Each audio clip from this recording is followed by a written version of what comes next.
So recently my utility scissors broke and I'm going to put these back to use. It's not a bad break, so I'm going to fix it with some PCL plastic. This is a hot water moldable plastic.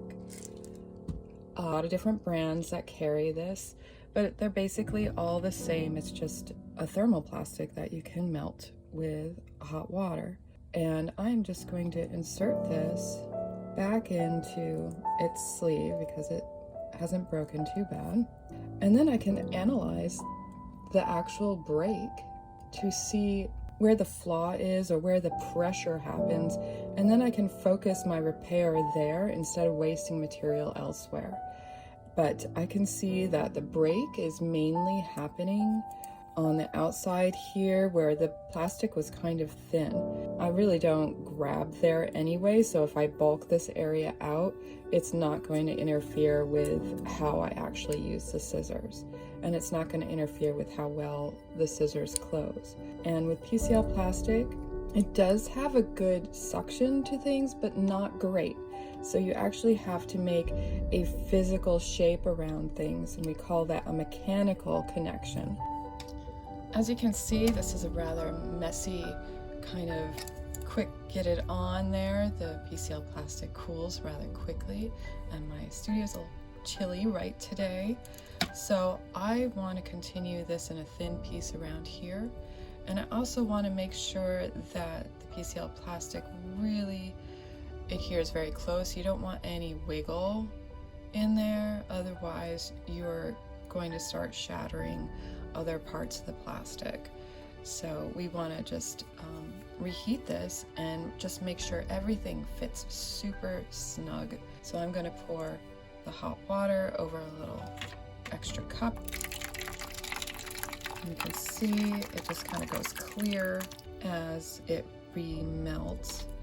And you can just work the areas that you want to, where it's gone clear. And I do a process that's in ceramics. It's called knitting. And that's where you want to make sure one side of where you're meeting two pieces, put a little bit of each into the other. I can still close my scissors, reheat, and melt the rest.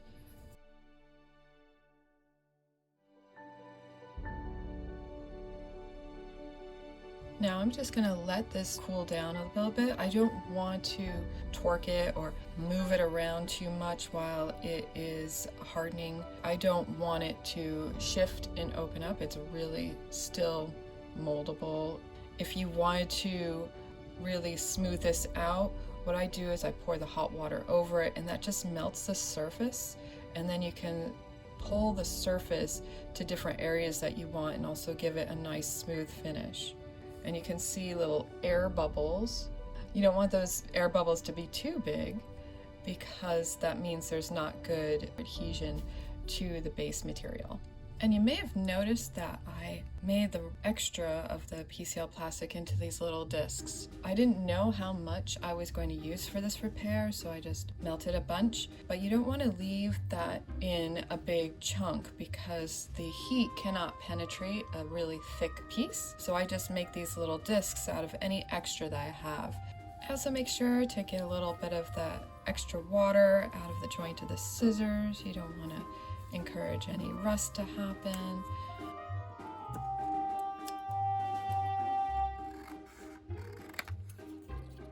And what I like to remember about this is that I'm putting this back into my tools. I use this pair of scissors a lot.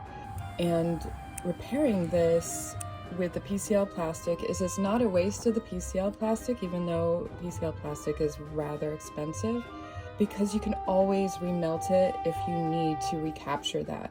But at least this pair of scissors is going to get several more years of good use. I've already gotten 10 or so years of use out of this pair of scissors.